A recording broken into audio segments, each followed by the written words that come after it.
Overcoat किसी भी विभाग में, लेकिन शायद यह कहना ठीक नहीं होगा कि यह कौन सा विभाग था। दुनिया में विभागों, रेजिमेंटों, सरकारी दफ्तरों और किसी भी तरह के आधिकारिक संगठन से ज़्यादा चिड़चिड़ा और गुस्सैल कुछ नहीं है। आजकल हर निजी व्यक्ति यह मानता है कि उसका अपमान पूरे समाज का अपमान है। मुझे बताया गया है कि कुछ समय पहले एक पुलिस कमिश्नर, मुझे याद नहीं कि किस शहर का, उसने अधिकारियों को एक याचिका भेजी थी जिसमें उसने स्पष्ट शब्दों में कहा था कि सरकारी आदेशों की अवहेलना की गई है और उसके पवित्र नाम का अपमान किया गया है।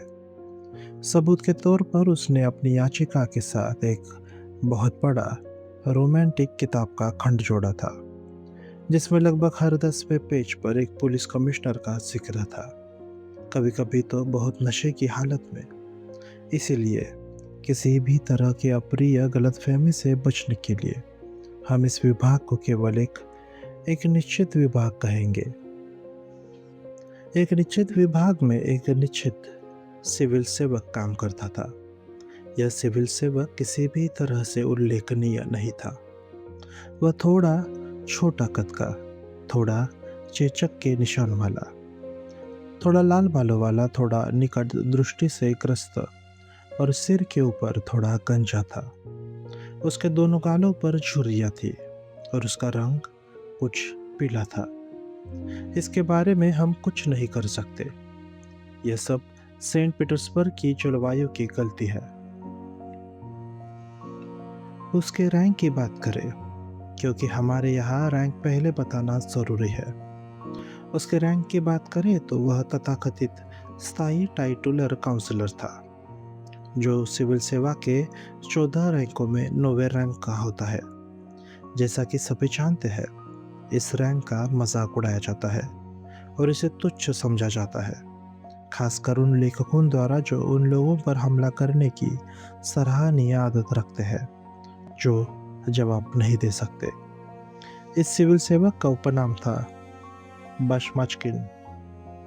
इससे स्पष्ट होता है कि यह नाम कभी न कभी रूसी शब्द बाशमाक यानी जूता से आया होगा, लेकिन यह कब, किस तारीख को और किन परिस्थितियों में हुआ, यह हमेशा रहस्य बना रहा।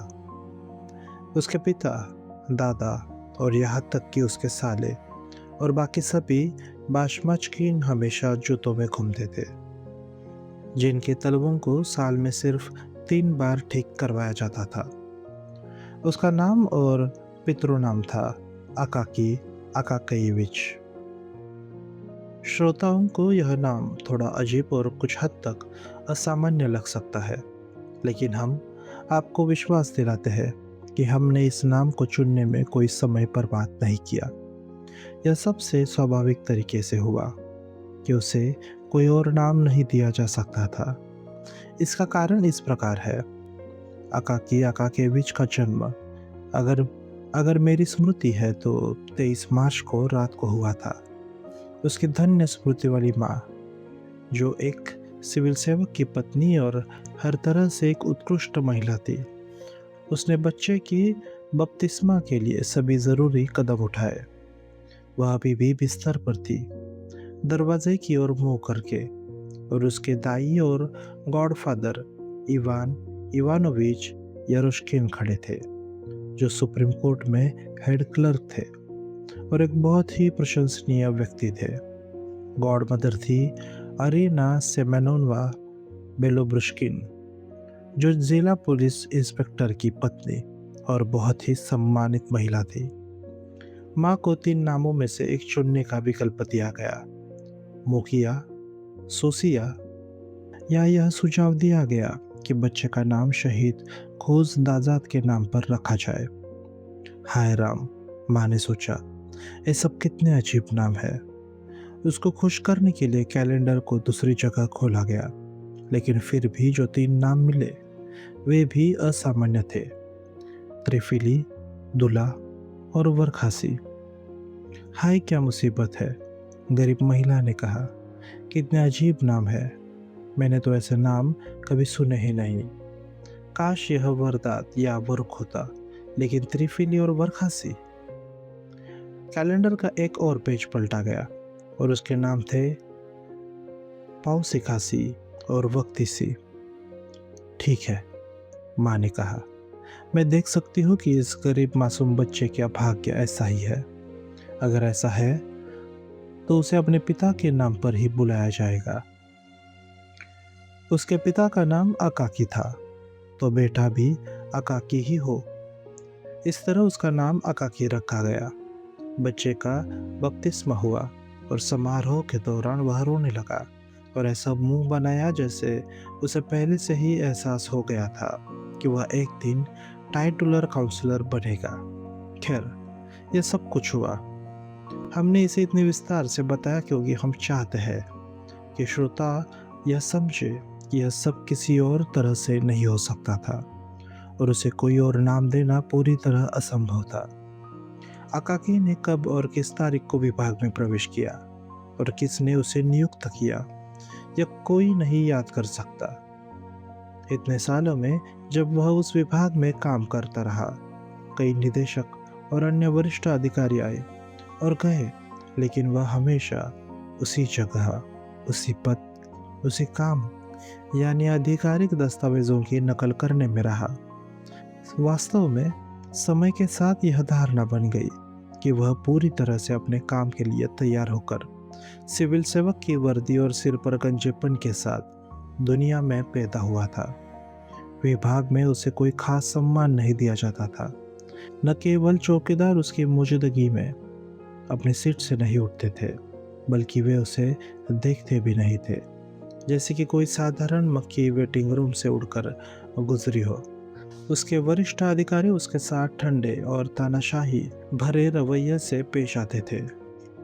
कोई सहायक हेड क्लर्क बिना यह कहे कि प्लीज इसकी कॉपी करें या यह एक रोचक मज़ेदार मामला है, या कुछ ऐसा ही सुखद अंदाज में जो अच्छे तरह से व्यवस्थित सरकारी दफ्तरों में प्रचलित है, उसके नाक के नीचे कागज सरका देता था और वह बिना कागज से नजरें हटाए, बिना यह देखे कि उसे किसने दिया या उसे देने का अधिकार है भी या नहीं, उसे ले लेता था और तुरंत कॉपी करने में जुट जाता था। युवा क्लर्क उसका मजाक उड़ाते थे और उसके बारे में चुटकुले सुनाते थे, जैसा कि युवा क्लर्कों से अपेक्षित होता है। वे उसकी मौजूदगी में उसके बारे में कहानियां सुनाते थे जो विशेष रूप से उसके लिए बनाई गई थी। वे उसकी मकान मालकिन, जो 70 साल की एक बूढ़ी औरत थी, उसके बारे में मजाक करते थे और दावा करते थे कि वह उसे मारती थी, या वे पूछते थे कि वह उससे कब शादी करने वाला है। वे उसके सिर पर कागज के टुकड़े फेंकते थे और उन्हें बर्फ कहते थे, लेकिन अकाकी इसके जवाब में एक शब्द भी नहीं कहता था, जैसे कि उसे अपने उत्पीड़कों की मौजूदगी का पता न हो। इससे उसके काम में कोई रुकावट नहीं आती थी। इन कष्टप्रद मजाकों के बावजूद वह कॉपी करते समय एक भी गलती नहीं करता था। केवल तभी जब मजाक असहनीय हो जाता था, जब कोई उसका हाथ हिलाता और उसके काम में बाधा डालता, तब वो कहता, मुझे अकेला छोड़ दो सज्जनों, आप मुझे क्यों तंग कर रहे हैं। उसके शब्दों और आवाज़ों में एक अजीब सा स्वर था। उसमें कुछ ऐसा था जो दिल को छू जाता था और दया जगाता था। वास्तव में एक युवा व्यक्ति जो हाल ही में विभाग में नियुक्त हुआ था और दूसरों के उदाहरण का पालन करते हुए उसका मजाक उड़ाने की कोशिश कर रहा था, अकाकी की हल्की फटकार पर अचानक रुक गया, जैसे कि उसका दिल छलनी हो गया हो। उसके बाद में उसके लिए सब कुछ बदल गया और उसने हर चीज़ को एक अलग नज़रिए से देखना शुरू किया। एक अदृश्य शक्ति ने उसे अपने सहकर्मियों से दूर रखा, जिन्हें वह पहले सभ्य और सुसंस्कृत लोग समझता था, और लंबे समय तक अपनी सबसे खुशी के पलों में वह उस छोटे कद के सिविल सेवक को अपने सिर पर गंजेपन के साथ देखता था, जो यह मार्मिक शब्द कह रहा था, मुझे अकेला छोड़ दो, आप मुझे क्यों तंग करते हैं। और उन मार्मिक शब्दों में उसे कुछ और सुनाई देता था, मैं तुम्हारा भाई हूँ। और वह गरीब युवक अपने चेहरे को अपने हाथों में छिपा लेता था और जीवन में कई बार वह सिहर उठता था जब उसे एहसास होता था कि इंसान में कितनी अमानवीयता है और कितनी जंगली क्रूरता सबसे परिष्कृत और सुसंस्कृत शिष्टाचार के पीछे छिपी होती है। हे प्रिय प्रभु, यहाँ तक कि उस व्यक्ति में भी जिसे दुनिया नेक और सम्मानित मानती है, ऐसा व्यक्ति मिलना मुश्किल होगा जो अपने काम के लिए इतना समर्पित है। यह कहना काफ़ी नहीं होगा कि वह मेहनत से काम करता था। नहीं, उसका काम उसके लिए प्रेम का श्रम था। उसकी नकल में उसे अपनी एक विविध और सुखद दुनिया दिखाई देती थी। उसके चेहरे पर आनंद लिखा होता था। कुछ अक्षरों से वह विशेष रूप से प्यार करता था और जब भी उसे उन्हें लिखने का मौका मिलता था, वह खुशी से फूला नहीं समाता था। अपने आप में हंसता था, आँख मारता था और अपने होठों से उनकी मदद करता था, ताकि ऐसा लगता था कि आप उसके चेहरे पर हर उस अक्षर को पढ़ सकते थे जिसे उसकी कलम इतनी सावधानी से बना रही थी। अगर उसे उसकी मेहनत के हिसाब से पुरस्कृत किया जाता, तो वह अपने आश्चर्य में स्टेट का काउंसलर तक पहुंच जाता। लेकिन जैसा कि ऑफिस के मजाकिया लोग कहते थे, उसे अपनी मेहनत के बदले बस अपने बटन होल में एक धातु का डिस्क और किनारे में एक टाका मिला। फिर भी यह कहना गलत होगा कि किसी ने उसका ध्यान नहीं रखा। एक निदेशक जो पूरी तरह से अच्छा इंसान था और उसकी लंबी सेवा के लिए उसे पुरस्कृत करना चाहता था, उसने आदेश दिया कि उसे उसके सामान्य नकल के काम से कुछ ज़्यादा जिम्मेदारी वाला काम दिया जाए। यानी उसे एक पहले से निपटाए गए मामले के लिए दूसरे दफ्तर के लिए एक रिपोर्ट तैयार करने को कहा गया। उसे बस दस्तावेज के शीर्षक को बदलना था और कुछ क्रियाओं को पहले व्यक्ति से तीसरे व्यक्ति एक वचन में बदलना था। लेकिन इससे उसे इतनी परेशानी हुई कि वह पसीने से नहा गया। उसने अपनी बाहों को बार बार पोंछा और आखिरकार कहा, नहीं, मैं नहीं कर सकता। आप मुझे कुछ कॉपी करने के लिए दे। इसके बाद से उसे हमेशा के लिए कॉपी करने का काम दिया गया। कॉपी करने के अलावा उसके लिए कुछ और था ही नहीं। उसने अपने कपड़ों के बारे में कभी नहीं सोचा। उसकी वर्दी अब हरी नहीं थी, बल्कि किसी अनिश्चित रंग की जंग लगी सफ़ेद थी। उसका कॉलर बहुत छोटा और संकरा था, जिससे उसकी गर्दन, जो बिल्कुल भी लंबी नहीं थी, कॉलर से 1 मील बाहर निकली हुई लगती थी। जैसे उन प्लास्टर के बिल्लियों के गले जिनके सिर हिलते हैं और जिन्हें गैर रूसी मूल के सड़क विक्रेता अपने सिर पर ढोते हैं।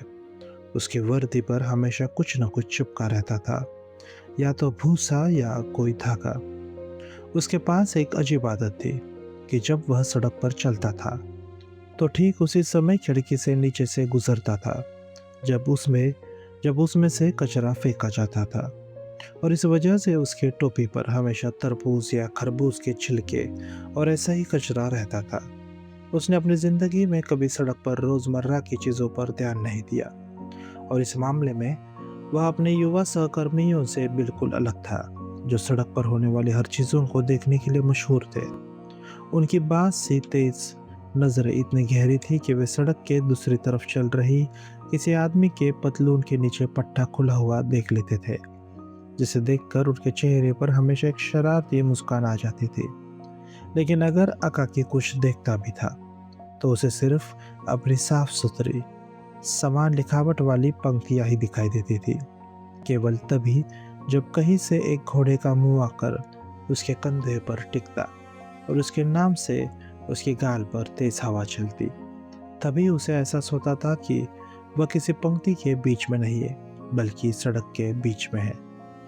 घर पहुंचते ही वह तुरंत मेज पर बैठ जाता, जल्दी से अपनी गोभी का सूप पीता, प्याज के साथ गोश्त का एक टुकड़ा खाता, बिना यह ध्यान दिए कि उसका स्वाद कैसा है। वह जो कुछ भी भगवान ने उसे उस समय भेजा, मक्खियों समेत खा लेता था। जब उसे लगता था कि उसका पेट भरने लगा है, वह मेज से उठता, अपनी स्याही की दवात लाता और घर लाए हुए कागजों की नकल शुरू कर देता। अगर कॉपी करने के लिए और कागजात नहीं होते, तो वह अपने आनंद के लिए जानबूझकर एक और कॉपी बनाता। खासकर अगर वह कागज़ अपनी शैली की सुंदरता के लिए नहीं, बल्कि किसी नए या महत्वपूर्ण व्यक्ति को संबोधित होने की वजह से उल्लेखनीय होता। यहाँ तक कि उन घंटों में भी, जब सेंट पीटर्सबर्ग का धूसर आकाश पूरी तरह से अंधेरा हो जाता था और सिविल सेवा के लोग अपने वेतन और निजी स्वाद के हिसाब से खाना खा चुके होते थे। जब सभी लोग विभागीय कलमों की खरखराहट, भाग-दौड़, अपनी और दूसरों की ज़रूरी कामकाज और जो कुछ भी बेचैन इंसान अपनी मर्ज़ी से खुद पर थोपता है, वह सब पूरा हो चुका था और यहाँ तक कि ज़रूरत से ज़्यादा भी हो चुका होता था।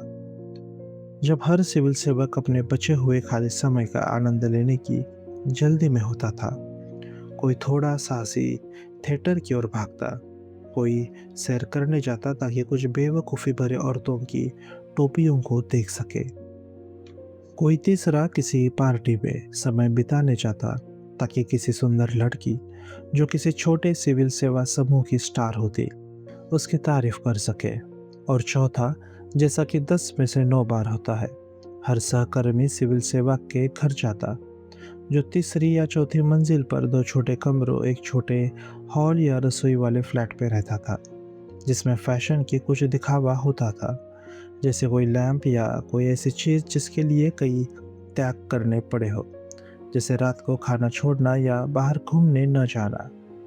संक्षेप में, जब सिविल सेवा सेवक अपने दोस्तों के छोटे-छोटे फ्लैट्स में व्हिस्ट खेलने, गिलासों में चाय पीने, सस्ते बिस्कुट खाने या लंबे पाइपों का धुआं खींचने और ताश बांटते समय हाई सोसाइटी की ताज़ा गपशप सुनाने में व्यस्त होते थे, क्योंकि हर रूसी को हाई सोसाइटी से इतना लगाव है कि वह एक पल के लिए भी इसके बिना नहीं रह सकता था। या जब बात करने के लिए और कुछ नहीं होता, तो उस पुरानी कहानी को दोहराते थे कि किले के कमांडेंट को बताया गया था कि फाल्कोनेटी की पुतले की घोड़ी की पूंछ काट दी गई थी। संक्षेप में, जब राजधानी का हर सरकारी कर्मचारी अपने तरीके से आनंद लेने की कोशिश कर रहा होता था, तब अकाकी अकाकेयेविच मस्ती और हंसी मजाक की देवी को लुभाने की कोशिश नहीं करता था।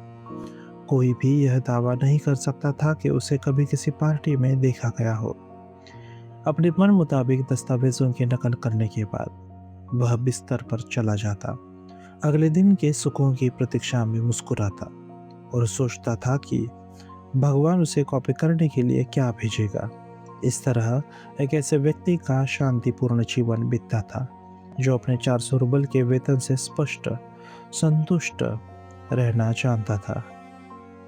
वह हर छुट्टी पर, पहले तो सिर्फ छुट्टियों पर और बाद में हर चर्च की छुट्टी पर, यानी कैलेंडर में क्रॉस के निशान वाली हर तारीख को खूब शराब पीने लगा।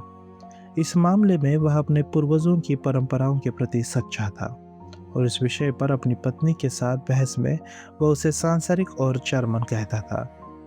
जब हमने उसकी पत्नी का जिक्र किया, तो हमें उसके बारे में भी 2 शब्द कहने चाहिए, लेकिन हमें बहुत अफसोस है कि अभी उसके बारे में बहुत कम जानकारी है, सिवाय इसके कि पेट्रोविच की एक पत्नी थी जो सिर पर टोपी पहनती थी, न कि रुमाल। यह संदेह है कि वह सुंदर थी या नहीं, लेकिन कुल मिलाकर ऐसा नहीं लगता कि उसके पास सुंदरता के बारे में डींगे मारने के लिए कुछ खास था।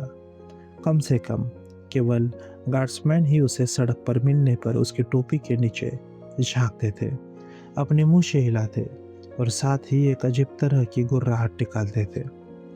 पेट्रोविच के फ्लैट की सीढ़ियाँ चढ़ते समय, जो सीढ़ियाँ सच कहे तो पानी और कचरे से तर थी और एक तेज शराब की गंध से भरी थी जो आंखों को चुभती थी, और जैसा कि पूरी दुनिया जानती है, सेंट पीटर्सबर्ग के सभी पिछले सीढ़ियों की स्थायी विशेषता है। सीढ़ियाँ चढ़ते समय अकाकी पहले से ही सोच रहा था कि पेट्रोविच अपने ओवरकोट की मरम्मत के लिए कितना मांगेगा, और उसने मन ही मन तय कर लिया था कि वह 2 रूबल से ज़्यादा नहीं देगा। पेट्रोविच के फ्लैट का दरवाज़ा खुला था क्योंकि उसकी पत्नी कुछ मछली तल रही थी और पूरे रसोई घर को धुएं से भर दिया था, इतना कि कॉकरोच भी दिखाई न दे रहे थे। अकाकी रसोई घर से होकर गुजरा जिसे मिसेस पेट्रोविच ने भी नहीं देखा, और आखिरकार दर्जी के कमरे में पहुंचा, जहां उसने पेट्रोविच को एक बड़े बिना रंगे लकड़ी के टेबल पर तुर्की पाशा की तरह पैर मोड़कर बैठे देखा। उसके पैर, जैसे कि दर्जियों की आदत है जब वे काम में लगे होते हैं, नंगे थे। सबसे पहले अकाकी की नज़र पेट्रोविच के बड़े अंगूठे पर पड़ी, जिसे वह बहुत अच्छी तरह से जानता था, जिसका नाखून कछुए के खोल की तरह मोटा और सख्त था। पेट्रोविच के गले में रेशम और सूती धागे की एक माला लटकी थी, और उसके घुटनों पर कोई फटा हुआ कपड़ा पड़ा था। वह पिछले 1-2 मिनट से अपने सुई में धागा डालने की कोशिश कर रहा था, और हर बार असफल हो रहा था, जिससे वह कमरे की अंधेरी रोशनी और यहाँ तक कि धागे पर भी बहुत गुस्सा था, और अपने मुंह के नीचे बड़बड़ा रहा था, क्या तुम अंदर नहीं जाओगे, तुम जानवर, तुम मुझे मार डालोगे, तुम हरामजादी। अकाकी को अफसोस हुआ कि वह ठीक उसी समय आया जब पेट्रोविच गुस्से में था। उसे पेट्रोविच के साथ ऑर्डर देना तभी पसंद था जब दर्जी थोड़ा खुशमिजाज होता था, या जैसे कि उसकी पत्नी कहती थी, जब वह अपनी मकई की शराब पी रहा होता था। ऐसी हालत में पेट्रोविच आमतौर पर बहुत नरम पड़ जाता और हमेशा हर कीमत पर सहमत हो जाता था, और यहाँ तक कि झुक कर धन्यवाद भी देता था। यह सच है कि बाद में उसकी पत्नी अकाकी के पास आती थी और आंसुओं के साथ कहती थी कि उसका पति नशे में था और इसलिए उसने बहुत कम कीमत ली थी, लेकिन अकाकी को बस 1 और 10 कोपेक को सिक्का जोड़ना पड़ता था और मामला सुलझ जाता था। लेकिन अब पेट्रोविच पूरी तरह से नशे में नहीं था, और इसलिए वह काफ़ी गुस्सैल, जिद्दी और किसी भी कीमत मांगने वाला था। अकाकी ने यह महसूस किया, और जैसा कि कहावत है, जल्दी से पीछे हटने वाला था, लेकिन बहुत देर हो चुकी थी। पेट्रोविच ने अपनी एकमात्र आँख को तरेर लिया था और उसे स्थिरता से देख रहा था। अकाकी को मजबूरी में कहना पड़ा, good morning Petrovich. Good morning साहब, आप कैसे हैं? पेट्रोविच ने पूछा, और अपनी आँख अकाकी के हाथों पर टिका दी, यह जानने की कोशिश में कि वह क्या लेकर आया है। देखिए पेट्रोविच, मैं इसके बारे में आया हो, आप जानते हैं, हमेशा की तरह, अकाकी ने कहा। यह मत समझ देना कि ठीक होगा कि अकाकी ज़्यादातर प्रस्तावना, क्रिया, विशेषण और ऐसे शब्दों में बात करता था जिनका कोई मतलब ही नहीं होता था। अगर मामला थोड़ा जटिल होता तो उसे वाक्य पूरा न करने की आदत थी, इसलिए अक्सर वह अपनी बात शुरू करता था, यह आप जानते हैं, थोड़ा सा आप जानते हैं, और फिर वह उसे वही छोड़ देता था, यह भूलकर कि उसने वह सब कह दिया था जो ज़रूरी था। वह क्या है जो आपके पास है साहब? पेट्रोविच ने पूछा, और अपनी एक आंख से अकाकी की पूरी वर्दी को, कॉलर से लेकर आस्तीन, पीठ, पूंछ और बटन होल तक स्कैन किया, जो उसे बहुत परिचित था क्योंकि उसका अपना काम था। यह दर्जियों की पुरानी परंपरा है। यह पहली चीज़ है जो एक दर्जी अपने ग्राहक से मिलने पर करता है। देखिए पेट्रोविच, मैं इसके बारे में आया हूँ, आप जानते हैं, यह मेरा ओवरकोट है। कपड़ा आप जानते हैं, देखिए, यह हर जगह पूरी तरह ठीक है, वास्तव में बहुत अच्छा है। मेरा मतलब है यह यहाँ है और हर जगह बहुत बढ़िया हालत में है। थोड़ा धूल भरा लगता है, मुझे पता है, और आपको लग सकता है कि यह पुराना है, लेकिन वास्तव में यह बिल्कुल नया जैसा है, सिवाय एक जगह के जहाँ यह थोड़ा थोड़ा आप जानते हैं, पीछे की तरफ, मेरा मतलब है, और यह कंधे पर थोड़ा घिसा हुआ लगता है, और दूसरे कंधे पर भी, बस ज़रा सा, आप देखते हैं। खैर, बस इतना ही, इसमें ज़्यादा काम नहीं है। पेट्रोविच ने ओवरकोट लिया, पहले उसे मेज पर फैलाया और उसे लंबे समय तक देखा। फिर उसने सिर हिलाया और खिड़की की ओर हाथ बढ़ाकर अपनी गोल नस्वार के डब्बे ली, जिस पर किसी जनरल का चित्र था, लेकिन यह बताना मुश्किल था कि वह कौन सा जनरल था, क्योंकि चेहरा जहाँ होना चाहिए था वहाँ उंगली से छेद हो गया था और फिर उस पर कागज का एक चौकोर टुकड़ा चिपका दिया गया था। नस्वार की एक चुटकी लेने के बाद पेट्रोविच ने ओवरकोट को अपने हाथों में रोशनी के सामने पकड़ा और फिर से अच्छे से देखा और फिर सिर हिलाया। फिर उसने कोट को अंदर की परत ऊपर करते देखा और फिर सिर हिलाया। उसने फिर से कागज से ढकी जनरल वाली डब्बी का ढक्कन हटाया, अपने नाक में नस्वार भरी, ढक्कन बंद किया, डिब्बी रख दी और आखिर में बोला, नहीं साहब, इसे ठीक करना असंभव है। इसमें कुछ बचा ही नहीं है जिसे ठीक किया जाए। इन शब्दों से अकाकी का दिल बैठ गया। क्यों असंभव है पेट्रोविच? उसने लगभग एक बच्चे की तरह विनती भरे स्वर में कहा। यह तो बस कंधों पर थोड़ा खिसा है और मुझे लगता है कि आपके पास कहीं कपड़े के टुकड़े होंगे। हाँ, मेरे पास कपड़े के टुकड़े बहुत है साहब, ढेर सारे, पेट्रोविच ने कहा। लेकिन देखिए साहब, आप उन्हें सिल नहीं सकते। पूरा कोट सड़ चुका है।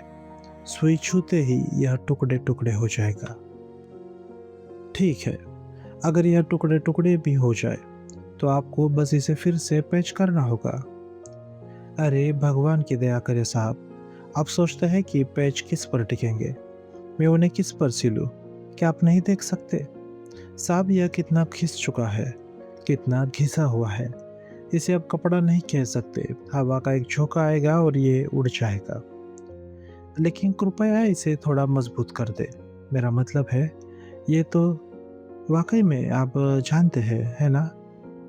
नहीं साहब, पेट्रोविच ने दृढ़ता से कहा। नहीं साहब, ये नहीं हो सकता। बहुत ज़्यादा खराब हो चुका है। इसे एक साथ रखने के लिए कुछ नहीं है। मैं आपको यही सलाह दूंगा साहब कि जब सर्दी आए तो इसे काट ले और अपने पैरों को लपेटने के लिए कुछ चिथड़े बना ले, क्योंकि मोजे साहब बिल्कुल बेकार है। उनमें कोई असली गर्मी नहीं होती। ये जर्मन लोग हैं साहब, जिन्होंने मोजे बनाए ताकि ढेर सारा पैसा कमा सके। पेट्रोविच को हर मौके पर जर्मनों के खिलाफ कुछ कहना पसंद था। रही बात आपके ओवरकोट की साहब, मुझे डर है कि आपको नया लेना होगा। नया शब्द सुनते ही अकाकी की आंखों के सामने अचानक धुंध छा गई और कमरे में सब कुछ चक्कर खाने लगा। वह केवल एक चीज साफ देख सकता था और वह थी पेट्रोविच की नस्वार की डिब्बी के ढक्कन पर कागज से ढका जनरल का चेहरा। नया कैसे? मतलब? उसने कहा, जैसा अभी भी सपने में बोल रहा हो। मेरे पास तो इसके लिए पैसे नहीं है। नया कैसे? खैर साहब, मैं बस यही कह सकता हूँ कि आपको नया लेना ही होगा, पेट्रोविच ने बेरहमी से उदासीनता के साथ कहा। ठीक है, और अगर, मेरा मतलब है, अगर मुझे नया लेना ही पड़े तो कितना? मेरा मतलब है, इसका खर्चा कितना आएगा साहब? हाँ हाँ, खर्चा। खैर साहब, मुझे लगता है कि आपको 3 50 रूबल के नोट या उससे ज़्यादा खर्च करने होंगे। पेट्रोविच ने अपने होठों को अर्धपूर्ण ढंग से सिकुड़ते हुए कहा। पेट्रोविच को जोरदार प्रभाव डालना बहुत पसंद था।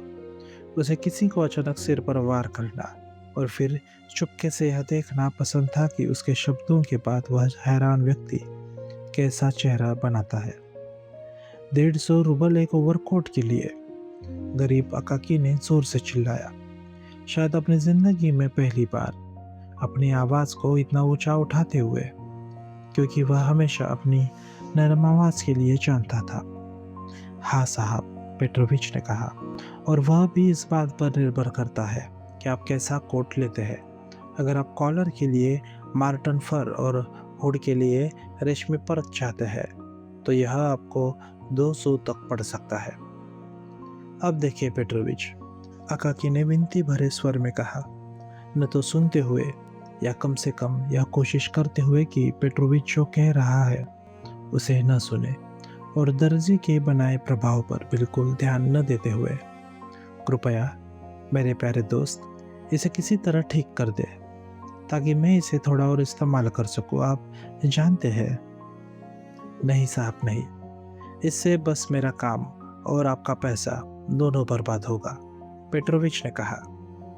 इस फैसले के बाद अकाकी पूरी तरह टूटा हुआ पेट्रोविच का कमरा छोड़कर चला गया, जबकि दर्जी उसके जाने के बाद भी उसी मुद्रा में लंबे समय तक बैठा रहा, बिना अपने काम पर वापस लौटे, अपने होठ अर्थपूर्ण ढंग से सिकोड़े हुए।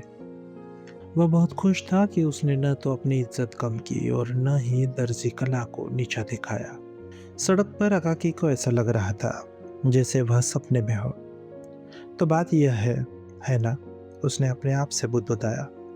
मुझे वाकई नहीं लगता था कि ऐसा हो जाएगा, आप जानते हैं। फिर एक ठहराव के बाद उसने छोड़ा, खैर, बस यह तो एक असली आश्चर्य है। मैंने कभी नहीं सोचा था कि ऐसा खत्म होगा। इसके बाद फिर एक लंबा ठहराव हुआ, जिसके बाद उसने कहा, तो ये है, कितना अचानक, मेरा मतलब है कितना भयानक झटका। कौन सोच सकता था, क्या भयानक मामला। ऐसा कहने के बाद वह बिना कुछ ध्यान दिए अपने घर की बिल्कुल उल्टी दिशा में चलता रहा। रास्ते में एक चिमनी स्वीपर ने अपनी पूरी कालिख वाली तरफ से उसे रगड़ा और उसका कंधा काला कर दिया। एक निर्माधीन घर की छत से उस पर एक चूने का ढेर गिरा, लेकिन उसे किसी चीज का पता नहीं था। और केवल कुछ समय बाद जब वह एक पुलिस वाले से टकराया, जिसने अपने हलबर्ड को पास रखा हुआ था और अपनी खुरदरी मुट्ठी पर नस्वार की डब्बी से कुछ नस्वार छिड़क रहा था, तब वह थोड़ा होश में आया। और वह भी केवल इसलिए क्योंकि पुलिस वाले ने कहा, अरे, तुम मुझसे क्यों टकरा रहे हो? क्या तुम्हें नहीं दिखाई देता कि तुम कहाँ जा रहे हो? क्या फुटपाथ तुम्हारे लिए काफी बड़ा नहीं है? इससे उसने नजरें उठाई और अपने कदम वापस मोड़े, लेकिन घर लौटने तक उसने अपनी सोच को इकट्ठा करना शुरू किया और अपनी स्थिति को जैसे ही वह वास्तव में थी वैसा देखा। उसने अपने आप से बात शुरू की, टूटी फूटी सेंटेंस में नहीं, बल्कि खुलकर और गंभीरता से, जैसा किसी समझदार दोस्त से अपने अपने सबसे निजी मामलों पर बात कर रहा हो। नहीं नहीं, अकाकी ने कहा, यह साफ है कि अभी पेट्रोविच से बात करना असंभव है। वह थोड़ा, आप जानते हैं, शायद उसकी पत्नी ने उसे पीटा हो। मुझे बेहतर होगा कि मैं अगले रविवार की सुबह उसे मिलने जाऊं, क्योंकि शनिवार की रात को इतनी शराब पीने के बाद वह अब भी अपनी एक आंख तरेगा और बहुत नींद में होगा। फिर से खड़े होने के लिए एक और पेग की तलब करेगा और उसकी पत्नी उसे कोई पैसा नहीं देगी। तो अगर मैं आऊँ, उसे 10 कोपेक या थोड़ा और दूँ, तो वह ज़्यादा समझदारी से बात करेगा और ओवरकोट के बारे में अपना फैसला बदल देगा।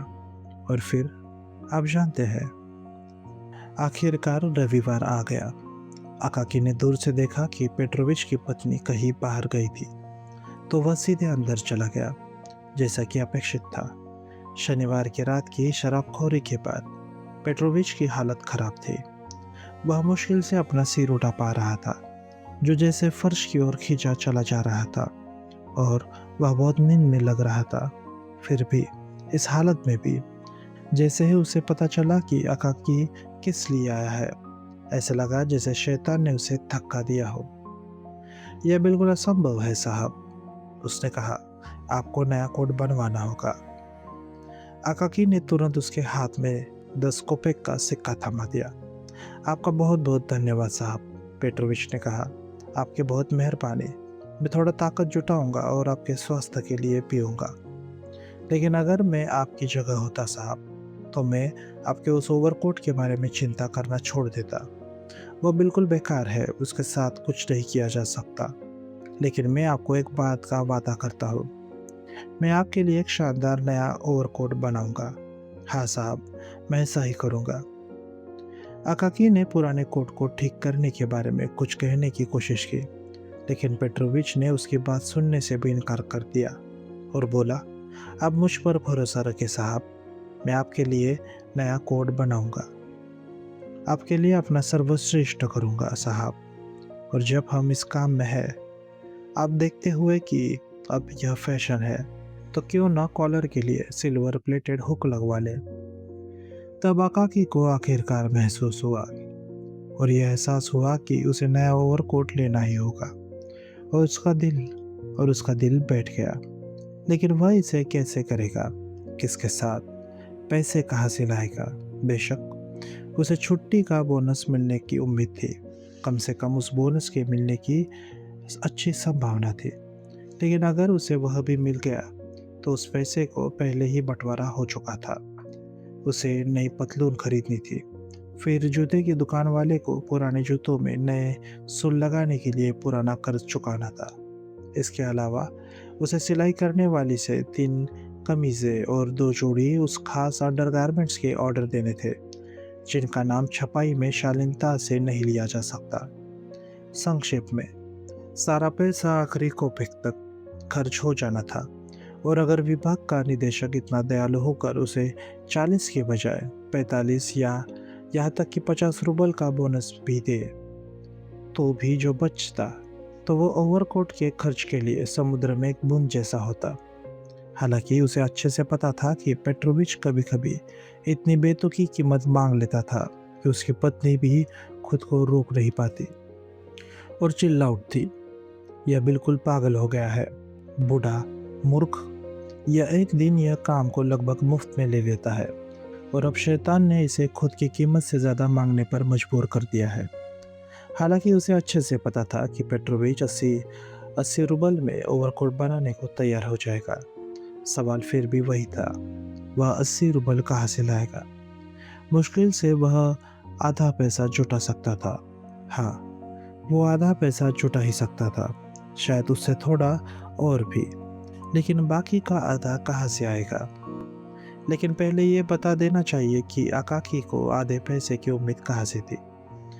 अकाकी की आदत थी कि वह हर खर्च किए गए रुबल में थोड़ा थोड़ा बचाकर एक ताले वाले डिब्बे में डाल देता था, जिसके ढक्कन पर एक छोटा सा छेद था जिससे पैसे डाले जा सकते थे।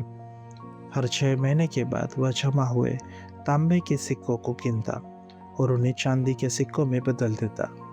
चूंकि वह लंबे समय से बचत कर रहा था, कई सालों में उसने 40 रुबल से ज़्यादा की राशि जमा कर ली थी, तो उसके पास ज़रूरी राशि का आधा हिस्सा था। लेकिन बाकी का आधा हिस्सा आएगा कहाँ से? 40 रुबल और कहाँ से लाएगा? अकाकी ने सोचा और सोचा। फिर उसने फैसला किया कि उसे कम से कम 1 साल तक अपने रोज़मर्रा के खर्चों में कटौती करनी होगी। शाम को चाय पीना छोड़ देना होगा, रात में मोमबत्तियाँ नहीं जलानी होगी, और अगर उसे कोई काम करना हो अपनी मकान मालकिन के कमरे में जाकर उसके मोमबत्ती में रोशनी में काम करना होगा। सड़क पर चलते समय पत्थरों और फुटपाथ पर जितना हो सके हल्के कदमों से लगभग पैरों के अंगूठे पर चलना होगा, ताकि उसके जूतों के सोल जल्दी न घिसे।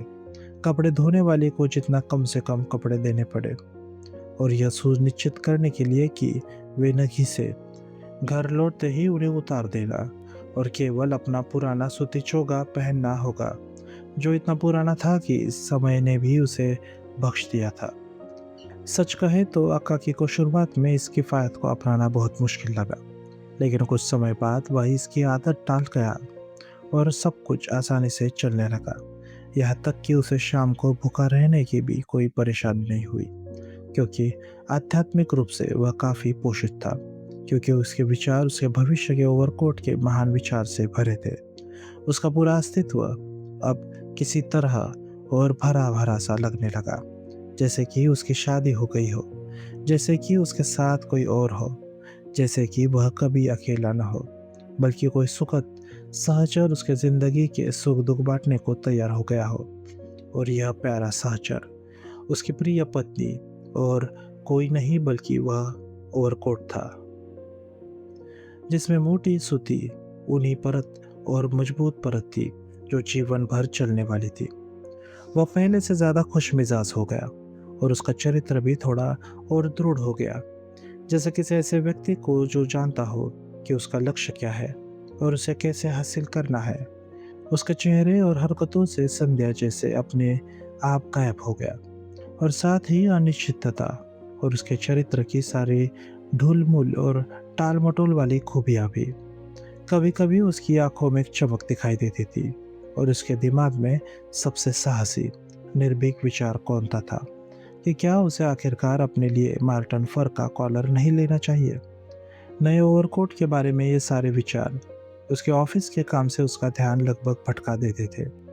यानी इतना कि एक बार जब वह एक दस्तावेज की नकल कर रहा था, वह गलती करने ही वाला था जो उसने जोर से हाय राम कहकर लगभग चिल्ला दिया और अपने ऊपर क्रॉस बनाया।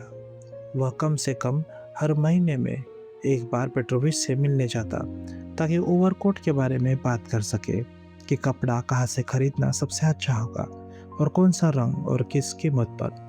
और हालांकि वह थोड़ा चिंतित दिखता था, वह हमेशा संतुष्ट होकर घर लौटता, यह सोचते हुए कि वह समय दूर नहीं जब वह इसके लिए भुगतान करेगा और उसका ओवरकोट तैयार हो जाएगा। वास्तव में सब कुछ उसने सपने में सोचे से कहीं ज्यादा तेजी से हुआ। सभी उम्मीदों से विपरीत निदेशक ने अकाकी अकाकेविच को 40 या 45 नहीं बल्कि 60 रुपल दिए। हाँ, 60 रुपल का छुट्टी बोनस। शायद उसे भी पता था कि अकाकी को नए ओवरकोट की जरूरत है, या शायद यह महज इत्तेफाक था, लेकिन तथ्य यह था कि अकाकी के पास अब 20 रुपल अतिरिक्त थे। इसे पूरी प्रक्रिया तेज हो गई।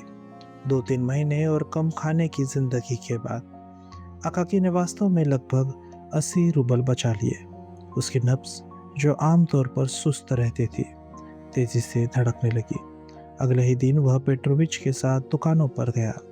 उन्होंने बहुत अच्छा कपड़ा खरीदा और इसमें कोई आश्चर्य नहीं था, क्योंकि इस मामले पर लगभग 6 महीने तक सावधानी से विचार विमर्श किया गया था और शायद ही कोई महीना बीता हो जब दुकानों पर कीमतों की पूछताछ की नहीं गई हो, ताकि यह सुनिश्चित हो सके कि उन्हें जो कपड़ा चाहिए वो बहुत महंगा न हो। और इस सारी दूरदर्शिता का नतीजा यह था, जैसा कि पेट्रोविच ने खुद स्वीकार किया, वे इससे बेहतर कपड़ा नहीं ले सकते थे। परत के लिए उन्होंने कैलिको चुना, लेकिन इतनी अच्छी और मजबूत गुणवत्ता वाला कि पेट्रोविच के अनुसार यह रेशम से कहीं बेहतर था और वास्तव में कहीं ज़्यादा सुंदर और चमकदार था। वे मार्टन फर कॉलर नहीं खरीद सके क्योंकि यह वास्तव में काफ़ी महंगा था, लेकिन उन्होंने इसके बजाय बिल्ली का फर चुना। दुकान में उपलब्ध सबसे अच्छा बिल्ली का फर, जो दूर से हमेशा मार्टन फर जैसा लगता था। पेट्रोविच ने ओवरकोट को केवल 2 हफ्तों में तैयार कर लिया, और वह भी इसलिए क्योंकि इसमें बहुत सारी क्विल्टिंग करनी थी, वरना यह और जल्दी तैयार हो जाता। अपने काम के लिए पेट्रोविच ने 12 रूबल लिए। इससे कम लेना तो बिल्कुल असंभव था। उसने इसमें केवल रेशमी धागे का इस्तेमाल किया था और यह बारीक डबल सीमों के साथ सिला गया था, और पेट्रोविच ने बाद में हर सीम पर अपने दांतों से गुजारा था, जिससे उस पर तरह तरह के निशान बन गए थे। यह कहना मुश्किल था कि यह ठीक किस दिन हुआ, लेकिन इसमें कोई शक नहीं कि जिस दिन पेट्रोविच ने आखिरकार ओवरकोट दिया, वह अकाकी की जिंदगी का सबसे बड़ा दिन था। वह इसे सुबह जल्दी लाया, ठीक उस समय से थोड़ा पहले जब अकाकी को विभाग के लिए निकलना था। उससे बेहतर समय ओवरकोट के लिए नहीं हो सकता था, क्योंकि ठंड का मौसम शुरू हो चुका था और ऐसा लग रहा था कि मौसम की सख्ती और बढ़ने वाली थी। पेट्रोविच एक अच्छे दर्जी की तरह ओवरकोट लेकर आया। उसके चेहरे पर ऐसी गंभीरता थी जैसे अकाकी ने पहले कभी नहीं देखी थी। वह पूरी तरह से इस बात को समझ रहा था कि उसने कोई छोटा मोटा काम नहीं किया। उसने अपने उदाहरण से उन दर्जियों के बीच खाई दिखाई थी जो केवल कोट की परतें बदलते हैं या मरम्मत करते हैं, और उनसे जो नए कोट बनाते हैं। उसने ओवरकोट को एक बड़े रुमाल से निकाला जिसमें वह इसे लाया था। रुमाल अभी अभी धोबीन से आया था। उसने इसे अब मोड़ा और अपनी जेब में रख लिया। ओवरकोट निकालने के बाद उसने बहुत गर्व से इधर उधर देखा और इसे दोनों हाथों में पकड़कर बहुत चतुराई से अकाकी के कंधों पर डाल दिया। फिर उसने इसे जोर से खींचा और झुककर पीछे से अपने हाथ से इसे चिकना किया। फिर इसने इसे अकाकी के चारों ओर लपेटा। सामने से इसे थोड़ा खोलकर। अकाकी, जो अब जवान नहीं था, इसे आस्तीनों पर पहनकर आजमाना चाहता था और पेट्रोविच ने उसकी आस्तीनों में हाथ डालने में मदद की। और तब भी यह ठीक था जब उसने इसे आस्तीनों में पहना। वास्तव में इसमें कोई शक नहीं था कि ओवरकोट बिल्कुल फिट था। पेट्रोविच ने इस मौके को बिना यह कहे नहीं जाने दिया। यह केवल इसलिए इतना सस्ता था क्योंकि वह एक गली में रहता था। उसके पास कोई साइन बोर्ड नहीं था और क्योंकि वह अकाकी अकाकेविच को इतने लंबे समय से जानता था। अगर उसने इसे न्यूज़ की एवेन्यू पर बनाया होता तो केवल काम के लिए 70-75 रूबल लगते। अकाकी को पेट्रोविच के साथ इस मामले पर चर्चा करने की कोई इच्छा नहीं थी और सच कहे तो वह उन बड़ी रकमों से थोड़ा डर गया था जो पेट्रोविच लोगों को प्रभावित करने के लिए उछालता रहता था। और उसने उसे पैसे दिए, धन्यवाद कहा और तुरंत अपने नए ओवरकोट में विभाग के लिए निकल गया। पेट्रोविच उसके पीछे सड़क पर आया और वहाँ एक जगह पर लंबे समय तक खड़ा रहा। दूर से अपने काम की प्रशंसा करता रहा। फिर उसने जानबूझकर रास्ता बदल लिया ताकि एक गली से छोटा रास्ता लेकर फिर से सड़क पर निकल आए और ओवरकोट को दूसरी तरफ से यानी सामने से एक और बार देख सके। इस बीच अकाकी ऐसे चल रहा था जैसे हवा में तैर रहा हो। एक पल के लिए भी वह यही नहीं भूल पाया कि उसके कंधों पर एक नया ओवरकोट है और वह समय समय पर अपने आप में इसी सोच के साथ खुश होकर मुस्कुरा रहा था। और वाकई इसके दो फायदे थे। एक तो यह गर्व था और दूसरा यह बहुत अच्छा था। उसे रास्ते की दूरी का पता नहीं चला और वह अचानक विभाग में पहुंच गया। उसने हॉल में ओवरकोट उतारा, इसे ध्यान से देखा और इसे दरबान की विशेष देखभाल में सौंप दिया। ये नहीं पता कि अकाकी के नए ओवरकोट की खबर पूरे विभाग में कैसे फैल गई, लेकिन अचानक सभी को पता चल गया कि अकाकी ने अपना पुराना कोट छोड़ दिया और एक शानदार नया ओवरकोट ले लिया। तभी तुरंत हॉल में भागे ताकि अकाकी के नए ओवरकोट को देख सके। बधाइयाँ, शुभकामनाएं और उस पर बरसने लगे। पहले तो अकाकी बस मुस्कुराया, फिर उसे थोड़ी शर्मिंदगी महसूस हुई जब सभी ने उसे घेर लिया और उसे कहने लगे कि उसे अपने नए ओवरकोट की खरीदी का जश्न मनाना चाहिए और कम से कम उसे सभी को एक पार्टी के लिए आमंत्रित करना चाहिए। तो अकाकी अकाकोविच पूरी तरह से घबरा गया और उसे समझ नहीं आया कि क्या करना चाहिए, क्या करना है, क्या कहना है या इस बहुत ही अटपटी स्थिति से कैसे निकलना है। कुछ मिनट बाद उसने बहुत अच्छे मूड में अपने बालों की जड़ों तक शर्माते हुए उन्हें यकीन दिलाने की कोशिश की कि यह बिल्कुल नया ओवरकोट नहीं है, यह बस, आप जानते हैं, उसका पुराना ओवरकोट ही है। आखिरकार एक क्लर्क ने, और ध्यान दे, कोई साधारण क्लर्क नहीं बल्कि ऑफिस का सहायक हेड क्लर्क, जो यह जाहिर करना चाहता था कि वह गर्विला इंसान नहीं है और अपने छोटे लोगों से दूरी नहीं रखता, उसने कहा, ठीक है, मैं अकाकी अकाकेविच की बजाय पार्टी दूंगा। मैं आप सभी को सज्जनों आज शाम मेरे घर चाय के लिए आमंत्रित करता हूँ। वैसे आज मेरा जन्मदिन भी है। सिविल सेवकों ने स्वाभाविक रूप से उसे जन्मदिन की बधाई दी और उसका निमंत्रण उत्साह के साथ स्वीकार कर लिया। अकाकी ने पहले तो खुद को बहाना बनाने की कोशिश की, लेकिन सभी ने कहा कि ऐसा नहीं चलेगा और उसे शर्मिंदगी महसूस करनी चाहिए और वह बस इससे बच नहीं सका। हालांकि बाद में उसे थोड़ा अच्छा लगा क्योंकि उसे ख्याल आया कि इससे उसे शाम को अपने नए ओवरकोट में सैर करने का मौका मिलेगा। वह दिन अकाकी के लिए जैसे एक बड़ा उत्सव था। वो बहुत खुश मिजाज में घर आया। उसने अपना ओवरकोट उतारा, इसे बहुत सावधानी से दीवार पर टांगा, कुछ देर तक कपड़े और परत की प्रशंसा करता रहा, फिर अपना पुराना ओवरकोट निकाला जो अब पूरी तरह से टुकड़े टुकड़े हो चुका था, सिर्फ दोनों की तुलना करने के लिए। उसने इसे देखा और जोर से हंसने से खुद को रोक नहीं सका। क्या फर्क था। वह रात के खाने के दौरान भी अपने आप में मुस्कुराता रहा जब उसने अपने पुराने ओवरकोट की खराब हालत के बारे में सोचा। बहरहाल इसमें कोई शक नहीं कि वह सिविल सेवक शहर के सबसे अच्छे इलाकों में से एक में रहता था, जिसका मतलब है कि वह अकाकी के पास नहीं रहता था। पहले तो अकाकी को कुछ सुनसान सड़कों से गुजरना पड़ा, जहाँ बहुत कम रोशनी थी। लेकिन जैसे-जैसे वह सिविल सेवक के घर के करीब पहुंचा, सड़कें और ज़्यादा भीड़-भाड़ वाली और चमकदार रोशनी से भरी होती गई। सड़कों पर निश्चित रूप से ज़्यादा लोग थे। महिलाएं अच्छे कपड़े पहने हुए थी और पुरुषों ने यहाँ तक कि बीवर कॉलर वाले कोट पहने थे। कम ही गरीब किसान कैप वाले थे, जो अपनी जालीदार लकड़ी की स्लीजों के साथ थे, जिनमें पीतल की कीलें चढ़ी थी। इसके विपरीत ज्यादातर कैप वाले शानदार लोग थे, जिन्होंने लाल मखमली टोपियां पहनी थी, लिक्विड स्लीव्स और भालू की खाल के कवर के साथ। और शानदार सजावट वाली गाड़ियां तेजी से सड़कों पर दौड़ रही थी। उनके पहिए बर्फ पर चरमरा रहे थे। आकाकी इसे सब कुछ ऐसे देख रहा था जैसे उसने अपनी जिंदगी में ऐसा कुछ पहले कभी नहीं देखा था। और वाकई उसने कई सालों से शाम को अपने कमरे से बाहर कदम नहीं रखा था।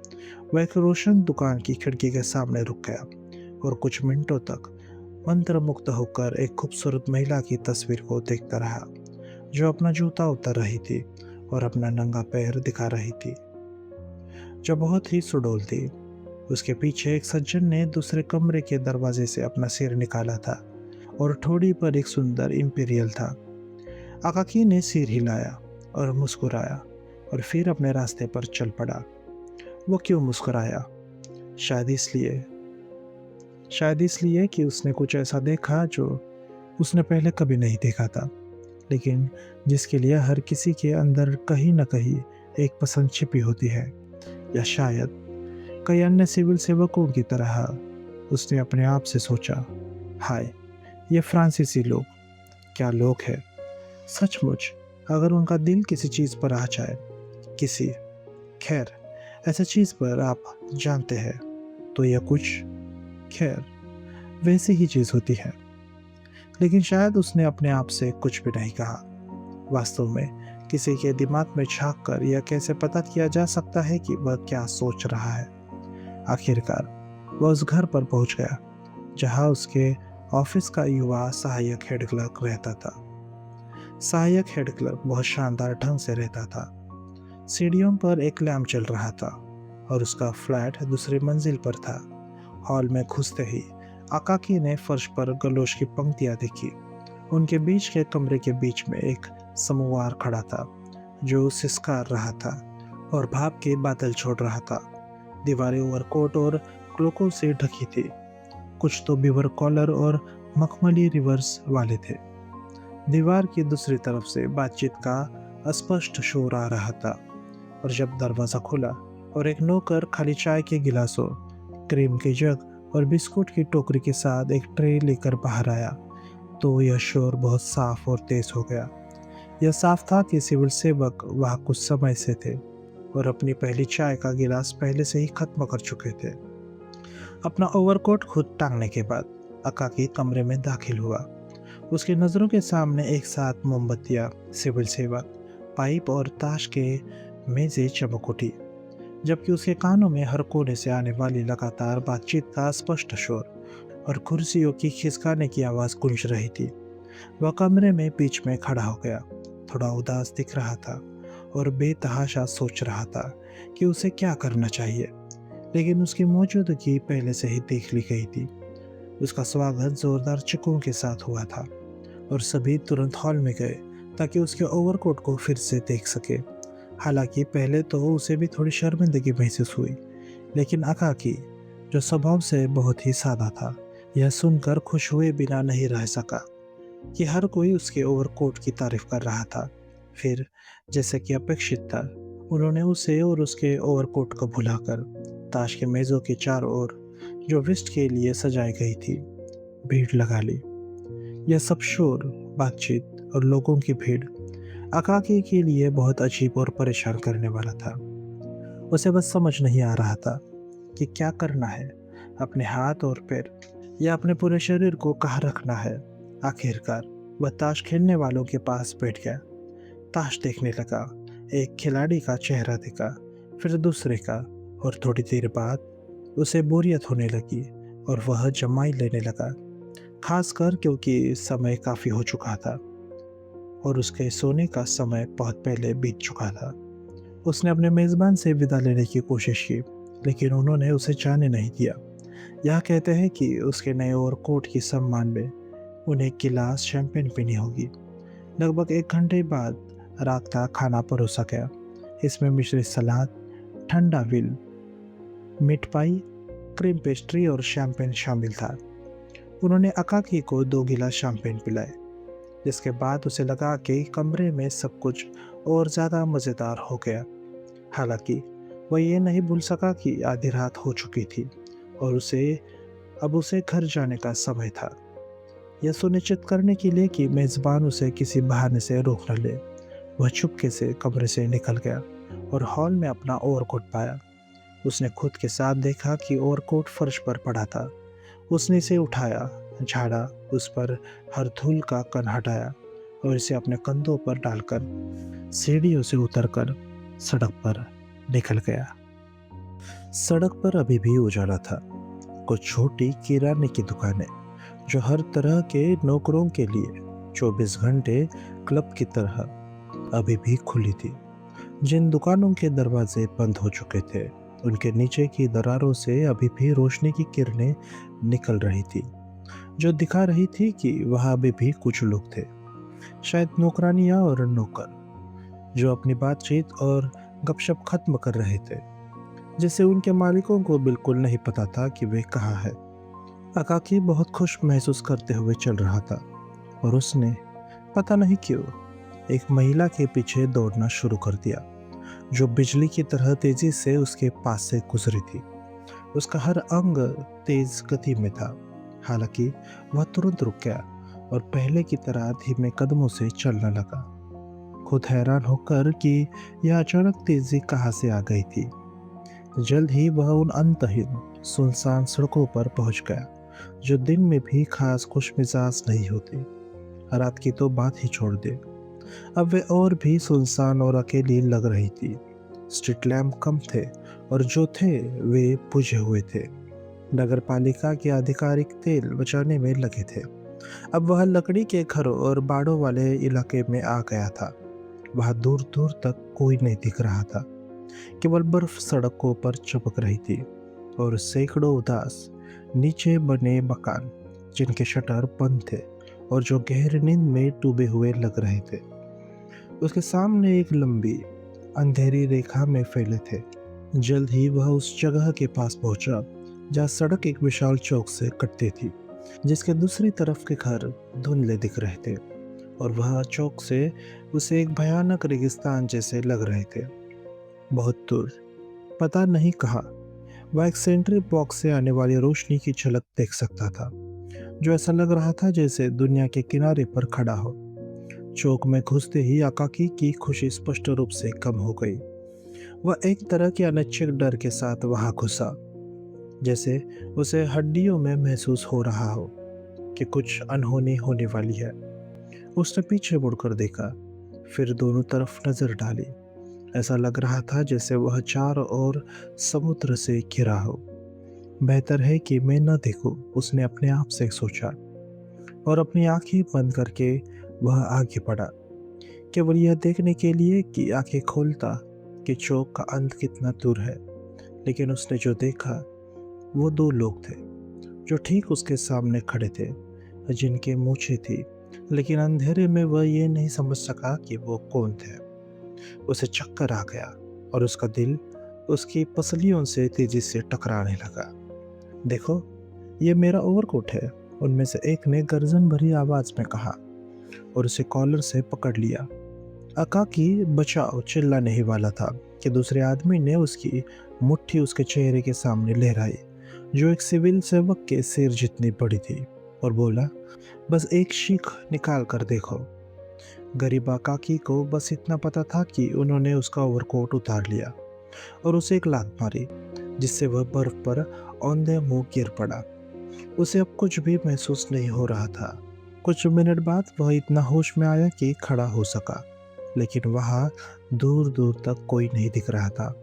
उसे लगा कि चौक में बहुत ठंड थी और उसका ओवरकोट गायब था। वह मदद के लिए चिल्लाने लगा, लेकिन उसकी आवाज़ इतनी कमज़ोर थी कि चौक के अंत तक नहीं पहुंच रही थी। हताश होकर और चिल्लाते हुए वह चौक के पार सीधे सेंट्री बॉक्स की ओर दौड़ा, जहाँ एक पुलिस वाला खड़ा था, जो अपनी हलबड़ पर टिका हुआ था और उस दौड़ती हुई आकृति को हल्की उत्सुकता के साथ देख रहा था। शायद यह सोचते हुए कि भला यह आदमी इतने दूर से चिल्लाते हुए उसके पास क्यों दौड़ रहा है।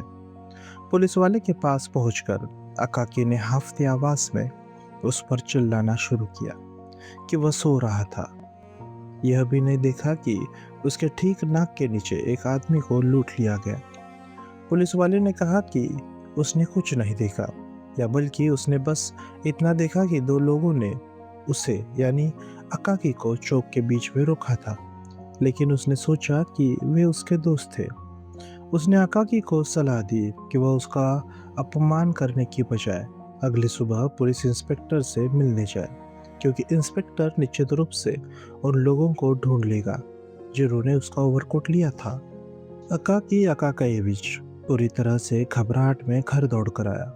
उसके बाल, जो अभी भी उसके कनपट्टियों और सिर के पीछे थोड़े थोड़े उगते थे, बुरी तरह उलझ गए थे।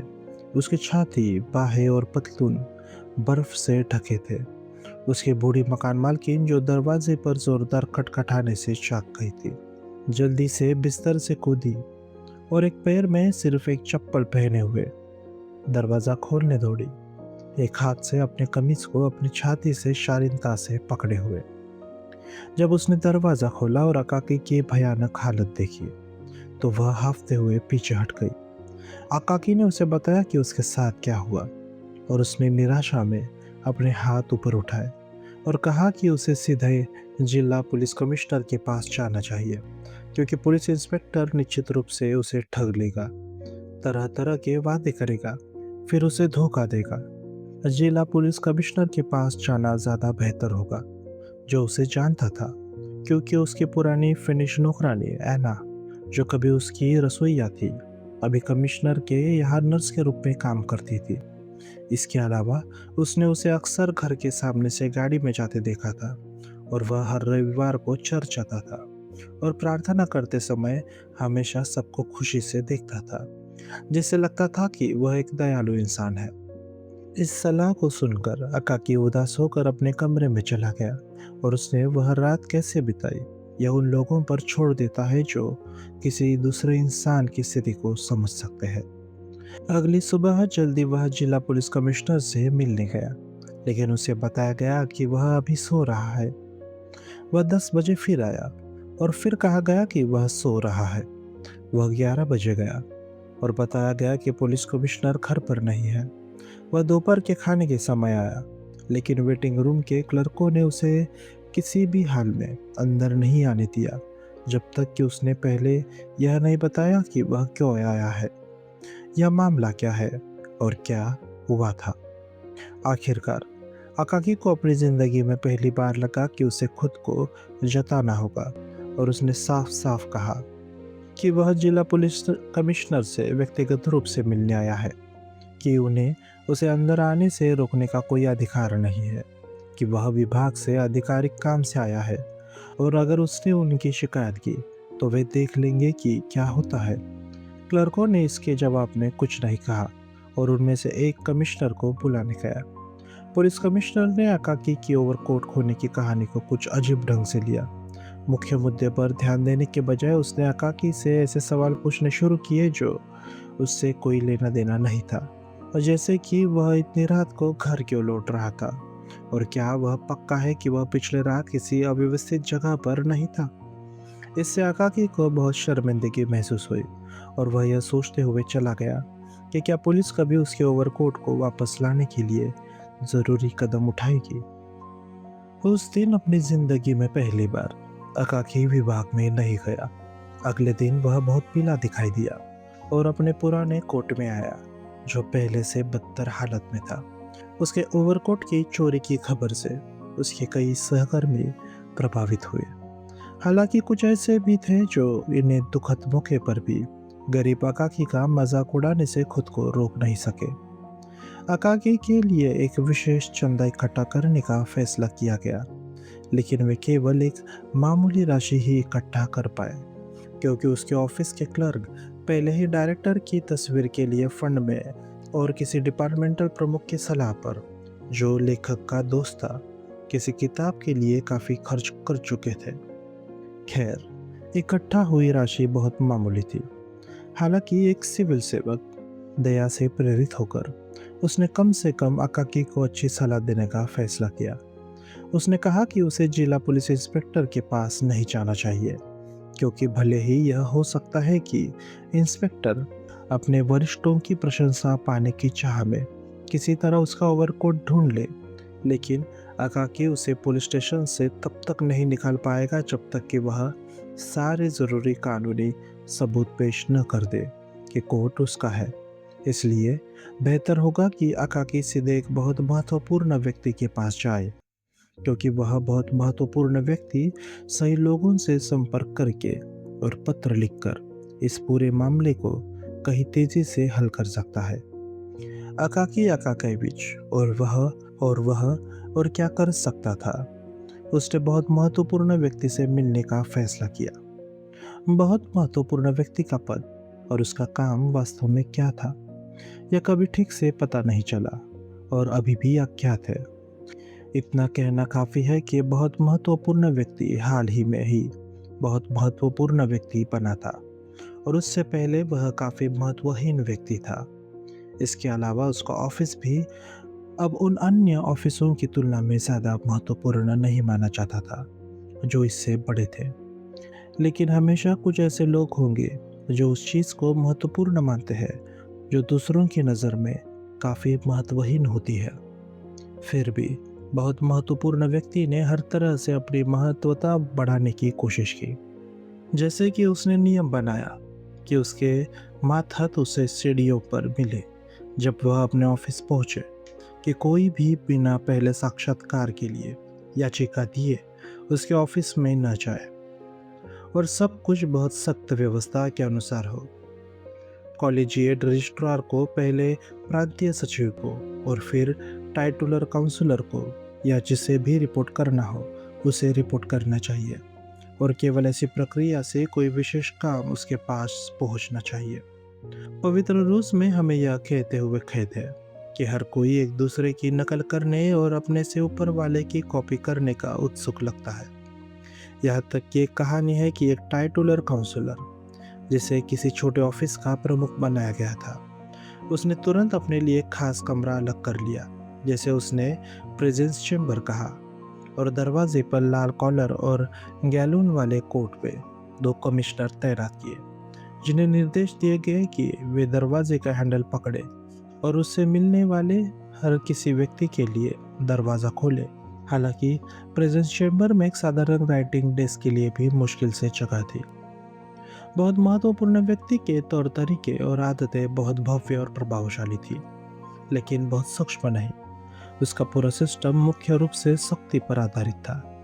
शक्ति, शक्ति और फिर शक्ति, वह आमतौर पर कहता था, और आखिरी से पहले वाले शब्द पर वह आमतौर पर उस व्यक्ति के चेहरे पे बहुत अर्थपूर्ण ढंग से देखता था जिससे वह बात कर रहा था। हालांकि इसके लिए कोई खास कारण नहीं लगता था, क्योंकि उसके ऑफिस की पूरी प्रशासनिक मशीनरी, जिसमें दर्जन भर सिविल सेवक थे, वैसे भी डर और काम की उच्च स्थिति में थे। उसे दूर से आते देखकर वे तुरंत अपना काम रोक देते थे और सावधान की मुद्रा में खड़े होकर इंतजार करते कि जब तक कि प्रमुख कमरे से गुजर न जाए। अपने मातहतों के साथ उसकी सामान्य बातचीत सख्ती से भरी होती थी और लगभग पूरी तरह से 3 वाक्यांशों तक सीमित थी। तुम्हारी हिम्मत कैसे हुई साहब? क्या तुम्हें पता है कि तुम किससे बात कर रहे हो? क्या तुम्हें समझ है कि तुम्हारे सामने कौन खड़ा है? फिर भी वह दिल से वास्तव में अच्छा इंसान था। अपने सहकर्मियों के साथ खासा सुखद और काफ़ी मददगार भी था, लेकिन उसका नया पद उसके सिर पर चढ़ गया था। जनरल का रैंक पाने के बाद वह पूरी तरह से भटक गया। पूरी तरह से हैरान हो गया और उसे समझ नहीं आया कि क्या करना है। अपने बराबर रैंक वाले व्यक्ति की मौजूदगी में वह बस एक साधारण इंसान था, काफ़ी अच्छा इंसान और कई मायनों में यहाँ तक कि बिल्कुल भी बेवकूफ़ नहीं। लेकिन जब भी वह अपने से एक रैंक नीचे वाले लोगों की संगति में होता, वह जैसे खो सा जाता था। वह चुप रहता और उसकी स्थिति वाकई दयनीय थी, खासकर क्योंकि उसे खुद लगता था कि वह समय को कहीं ज़्यादा आनंददायक ढंग से बिता सकता था। उसकी आंखों में कभी-कभी कुछ रोचक बातचीत में हिस्सा लेने के लिए रोचक लोगों के साथ शामिल होने की तीव्र इच्छा पड़ी जा सकती थी, लेकिन वह हमेशा इस सोच से रुक जाता कि क्या यह उसके लिए थोड़ा ज़्यादा नहीं होगा? क्या इसे परिचितता समझना नहीं चाहेगा? और क्या वह इसे सबके सामने अपनी इज्जत कम नहीं कर लेगा? इस तरह के परिणाम स्वरूप वह हमेशा इस स्थिति में पाता था जहां उसे चुप रहना पड़ता था। केवल समय समय पर कुछ एकल शब्द कहने पड़ते थे और इस तरह उसने एक बहुत ही नीरस व्यक्ति होने की अवांछनीय प्रतिष्ठा हासिल कर ली थी।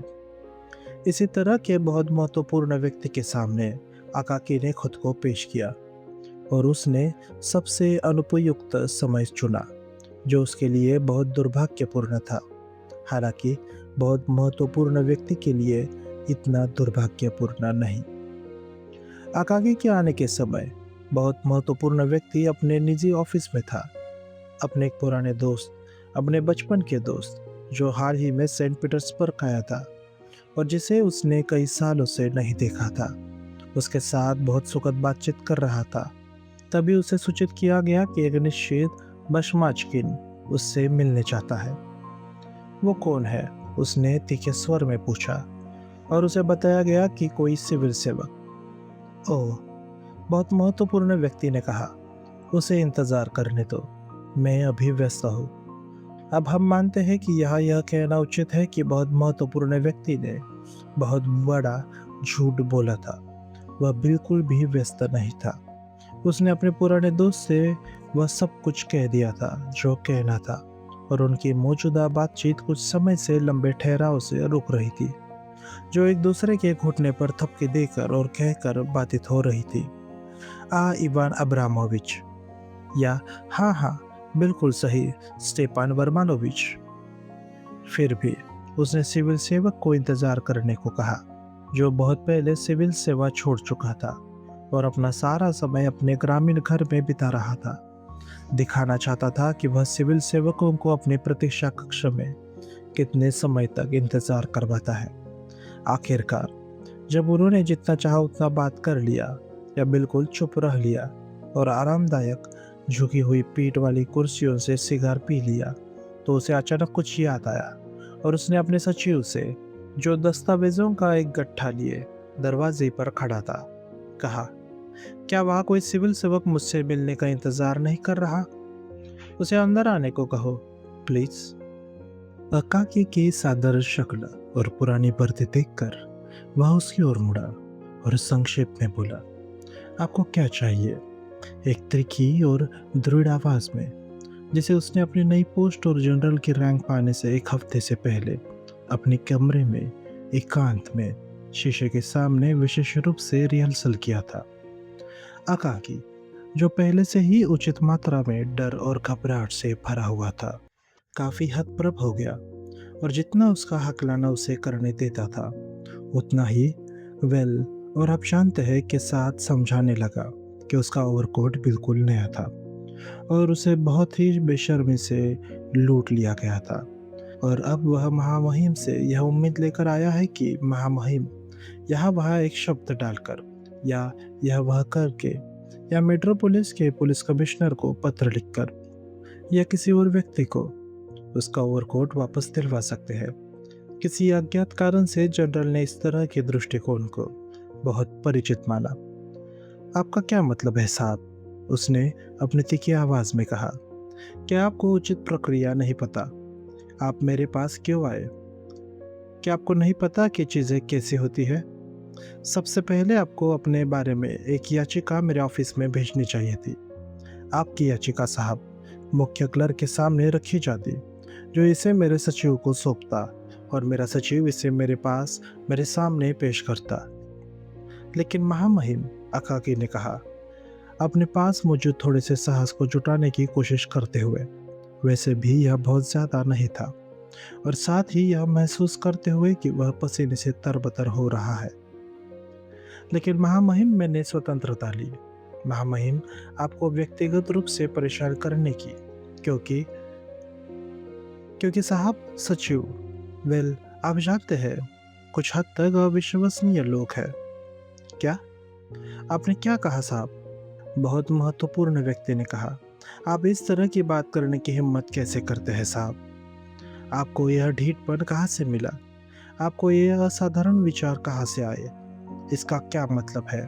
यह विद्रोही भावना जो अब युवाओं में अपने प्रमुखों और वरिष्ठों के खिलाफ फैल रही है। बहुत महत्वपूर्ण व्यक्ति ने यह नहीं देखा कि अकाकी अकाकेविच की उम्र 50 से ज्यादा थी, और इसलिए यह केवल अनुमान लगाया जा सकता है कि अगर उसने उसे जवान कहा तो उसका मतलब केवल सापेक्षिक अर्थ में था, यानी 70 साल के आदमी की तुलना में अकाकी जवान था। क्या आपको समझ है साहब कि आप किससे बात कर रहे हैं? क्या आपको समझ है कि आप किसके सामने खड़े हैं? क्या आपको समझ है? मैं आपसे पूछता हूँ कि आपको समझ है?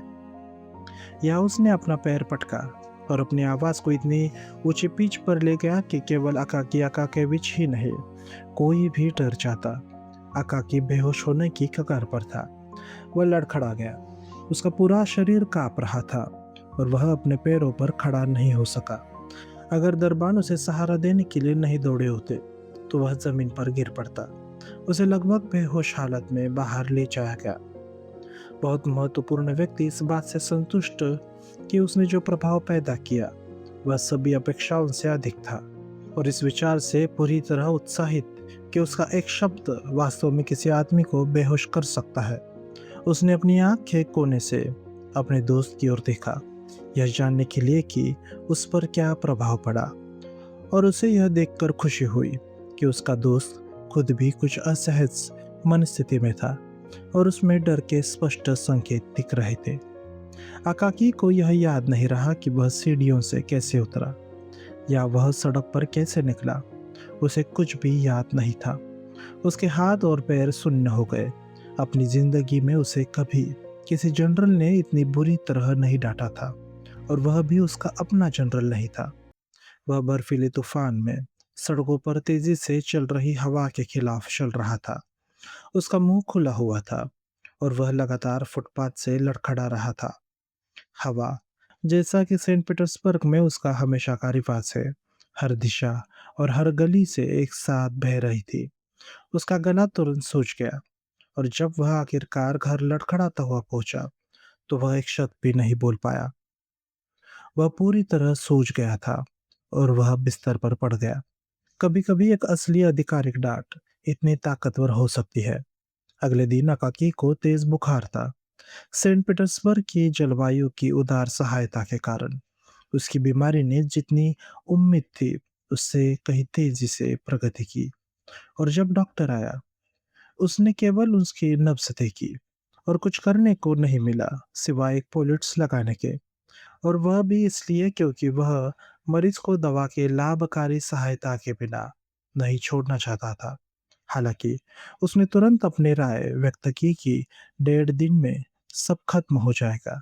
इसके बाद वह मकान मालकिन की ओर मुड़ा और बोला, समय बर्बाद करने की जरूरत नहीं मेरी प्यारी महिला, और बेहतर होगा कि उसके लिए तुरंत एक देवदार का ताबूत मंगवा ले, क्योंकि मुझे नहीं लगता कि वह ओक का ताबूत खरीद सकता है ना? क्या आकाकेविच ने उन घातक शब्दों को सुना? और अगर उसने उन्हें सुना तो क्या उन्होंने उस पर कोई गहरा प्रभाव डाला? क्या उसने उस पल में अपनी दयनीय स्थिति पर पछतावा किया? यह कहना पूरी तरह असंभव है, क्योंकि बेचारा आदमी बुखार और प्रलाप की हालत में था। एक के बाद एक अजीब से अजीब दृश्य लगातार उसे सता रहे थे। एक पल वह पेट्रोविच को देखता और उसे चारों के लिए विशेष चाल के साथ एक ओवरकोट बनाने का आदेश देता, जिन्हें वह शायद मानता था कि वे उसके बिस्तर के नीचे छिपे हैं। इसलिए वह हर मिनट अपने मकान मालकिन को बुलाता कि वह वहां से उसे निकाले। और एक बार उसने उसे अपने कंबल के नीचे से एक चोर को निकालने के लिए भी कहा। फिर उसे लगता है कि उसका पुराना कोट दीवार पर उसके सामने क्यों लटक रहा है, जब उसके पास एक नया ओवरकोट है। फिर उसे ऐसे लगता है कि वह जनरल के सामने खड़ा है और उसकी डांट सुन रहा है, जो उसने पूरी तरह डिजर्व की थी। और वह कहता, माफ करे महामहिम। और आखिरकार वह गालियों की बौछार करने लगा, इतने भयानक शब्द चिल्लाने लगा कि उसकी बूढ़ी मालकिन बार बार क्रॉस बनाती रही, क्योंकि उसने उसे कभी ऐसे शब्द कहते नहीं सुना था। खासकर क्योंकि यह शब्द महामहिम के बाद तुरंत आते थे। वह बड़बड़ाता रहा और उसके शब्दों का कोई मतलब नहीं निकलता था, सिवाय इसके कि यह पूरी तरह से स्पष्ट था कि उसके असंबद्ध शब्द और विचार सभी एक ओवरकोट के इर्द गिर्द घूम रहे थे। आखिरकार गरीब अकाकी अकाकेविच ने दम तोड़ दिया। न तो अकाकी का कमरा और न ही उसका सामान सील किया गया, क्योंकि पहली बात, उसके कोई वारिस नहीं थे, और दूसरी बात, उसके पीछे छोड़ा गया विरासत का सामान बहुत कम था। इसमें शामिल था एक बंडल कलम की नोकें, एक रिम सफेद सरकारी कागज, 3 जोड़ी मोजे, कुछ बटन जो उसकी पतलून से टूटकर गिरे थे, और वह पुराना कोट जिसे श्रोता पहले ही परिचित हो चुके हैं। यह सब मानना आखिरकार किसके पास गया, यह केवल भगवान ही जानते हैं। और मुझे यह स्वीकार करना होगा कि इस कहानी का लेखक इतना उत्सुक नहीं था कि इसका पता लगाए।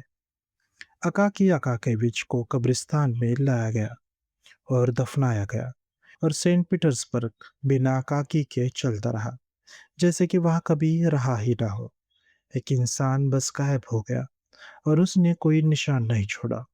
एक ऐसा इंसान जिसकी रक्षा करने का किसी ने कभी सपने में भी नहीं सोचा, जो किसी के लिए प्रिय नहीं था, जिसके प्रति किसी ने रुचि लेने की जहमत नहीं उठाई, जिसने उस प्रकृतिवादी का ध्यान भी आकर्षित नहीं किया, जो एक साधारण मक्खी को भी सुई में चुभोकर माइक्रोस्कोप के नीचे देखने से नहीं चूकता।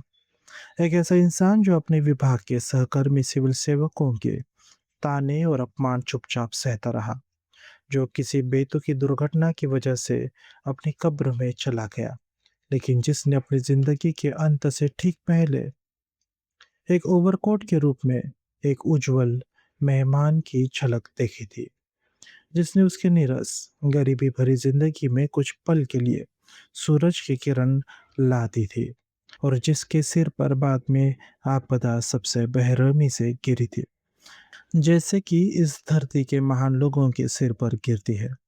उसकी मृत्यु के कुछ दिन बाद विभाग में एक चौकीदार को उसके कमरे में भेजा गया, ताकि उसे तुरंत ऑफिस में पेश होने का आदेश दिया जाए। स्वयं प्रमुख उसे देखना चाहता था, लेकिन चौकीदार को बिना उसके लौटना पड़ा। उसने बस इतना बताया कि अकाकी अकाकोविच नहीं आ सकता, और सवाल पर कि क्यों नहीं, उसने बस कहा, वह नहीं आ सकता साहब, क्योंकि वह मर गया है। इसलिए साहब, 4 दिन पहले उसे दफना दिया गया है। इस तरह विभाग में उसकी मृत्यु की खबर पहुंची, और अगले दिन उसकी जगह एक नया क्लार्क बैठा था, जो कद में कहीं अधिक लंबा था, जो अकाकी की सीधी लिखावट में पत्र नहीं लिखता था, बल्कि तिरछी और झुकी हुई लिखावट में। लेकिन कौन यह अनुमान लगा सकता था कि यह अकाकी अकाकेविच का अंत नहीं था। वह अपनी मृत्यु के बाद कुछ दिनों तक शहर की चर्चा में रहने वाला था, जैसे कि अपनी पूरी जिंदगी में अनदेखा रहने की भरपाई में।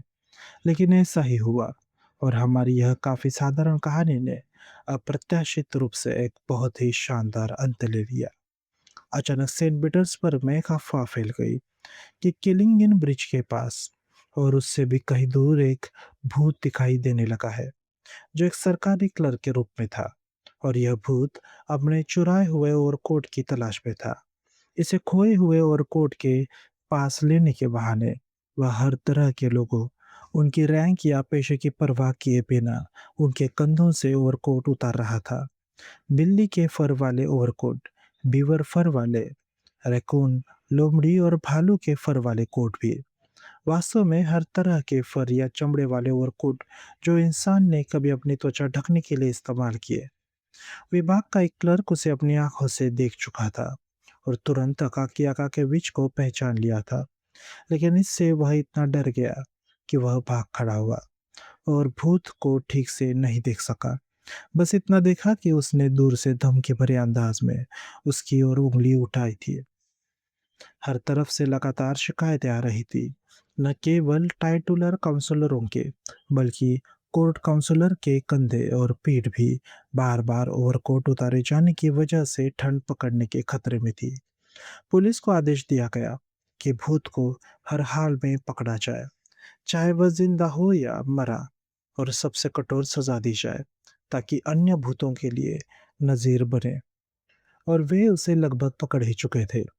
केरोसिन लेन में गश्त करने वाले एक पुलिस वाले ने भूत को ठीक उसी जगह उसके कॉलर से पकड़ लिया था, जहां वह एक रिटायर्ड संगीतकार जो कभी बांसुरी बजाता था, उसकी पीठ से एक फ्राइज ओवरकोट उतारने की कोशिश कर रहा था। उसे कॉलर से पकड़कर पुलिस वाले ने अपने दो साथियों को मदद के लिए बुलाया और जब वे आए तो उसने उन्हें उस बदमाश को पकड़े रहने को कहा, जबकि वह अपनी जूती में रखी नस्वार के डब्बे निकालने गया था ताकि अपनी नाक को तरोताज़ा कर सके, जो उसकी ज़िंदगी में 6 बार ठंड से जकड़ चुकी थी। लेकिन वह नस्वार ऐसी थी कि शायद भूत भी उसे बर्दाश्त नहीं कर सका। जैसे ही पुलिस वाले ने अपने दाहिने नाक को उँगली से बंद करके बाईं नाक से आधा मुट्ठी नस्वार खींची, भूत ने इतनी ज़ोर से चीख मारी कि उसने तीनों की आँखों पर छींटे मार दिए। जब वे अपनी आँखें पोंछने के लिए मुट्ठियाँ उठा रहे थे, तब तक भूत पूरी तरह से गायब हो चुका था। इतना कि उन्हें यह भी यकीन नहीं था कि वह वाक़ई उनके हाथों में था। उसके बाद से पुलिस वाले मरे हुए लोगों से इतना डर गए कि वे जिंदा लोगों को भी गिरफ्तार करने से डरने लगे। बस दूर से चिल्लाते थे, "अरे! तुम वहाँ, आगे बढ़ो।" क्या? और सिविल सेवक का भूत किलिंगन ब्रिज के पार दिखाई देने लगा, जिससे सभी कानून का पालन करने वाले लोग डरपोक स्वभाव के नागरिकों में खलबली मच गई। हालांकि हम उस बहुत महत्वपूर्ण व्यक्ति को पूरी तरह से भूल गए लगते हैं, जो वास्तव में इस अन्यथा पूरी तरह सच्ची कहानी के इस शानदार मोड़ का असली कारण था। सबसे पहले हम यह पूरी तरह स्पष्ट करना उचित समझते हैं कि बहुत महत्वपूर्ण व्यक्ति को गरीब आका की आका के बीच के जाने के बाद, जिसे उसने इतने सख्ती से डांटा था, कुछ पश्चाताप सा महसूस हुआ।